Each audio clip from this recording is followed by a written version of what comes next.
Salut tout le monde, c'est Karen. Bonjour à tous. Benoît, le lampadaire. Je ne sers à rien dans cette vidéo, donc je me suis mis en position décorative. Ça va un peu me perturber. Aujourd'hui, on va parler de l'entretien du kilt. Une histoire de femme, c'est un peu machiste ça. Complètement. C'est très misogyne. Peu importe. Moi, je vais vous parler de l'entretien du kilt. Voilà, rendez-vous tout de suite.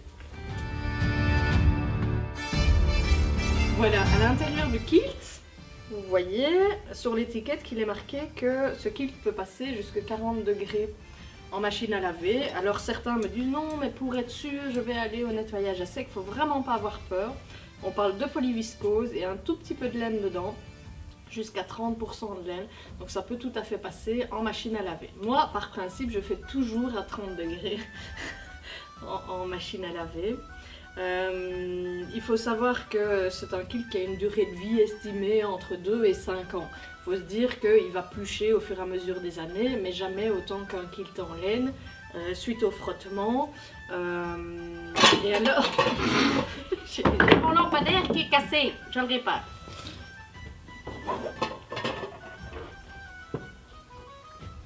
Maintenant, ne fais plus de bruit, hein, lampadaire. Alors, pour le repassage, si jamais vous l'avez bien séché, il ne faudra jamais le faire. Donc, pour bien le faire, vous avez deux petites lichettes à l'intérieur. Ce qui serait super chouette, c'est d'en rajouter une à chacune des extrémités du kilt. Comme ça, il y en aura 4. Sur un madrier. Tu pourrais faire le madrier ou la planche de bois. Fais ça pour moi. Attends. Sur un madrier. J'ai plus besoin de ça. Une planche de bois. Mais qu'est-ce que tu fais? Je sais pas comment tu veux que je fasse le madrier. Fais la croix. Ah ouais, je dois faire comme ça. Voilà. Attends, je bouge pas. On aura mis des clous. Ça a des mains un madrier ou pas? Ouais, c'est bien. Voilà, fais ça, super. Top madrier. Sur un madrier, une barre de fer, un cadran de garage. Vous aurez mis des clous ou alors des crochets aux distances exactes de vos lichettes. D'accord? À ce moment-là, évidemment, le madrier, comme il est là, il est un peu mou du genou, du coup, ça fait panse de vache.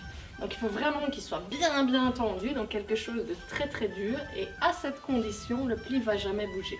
Donc là, vous le laissez 24 heures sécher comme ça, égoutter. Vous venez le rechercher le lendemain. Et à ce moment-là, quand on le décroche, madrier, tu peux lâcher. On peut le plier en deux et puis en deux. Alors le mieux à ce moment là, c'est de le mettre à plat dans un tiroir et le pli sera jamais défait. Voilà, il n'y a rien de plus simple finalement. Allez, tu dis au revoir caméra quand même. Salut tout le monde. N'oubliez pas de liker, de vous abonner et de taper sur la petite cloche. Ça c'est pour les notifications. À bientôt. J'ai raté. Bonne journée. Salut.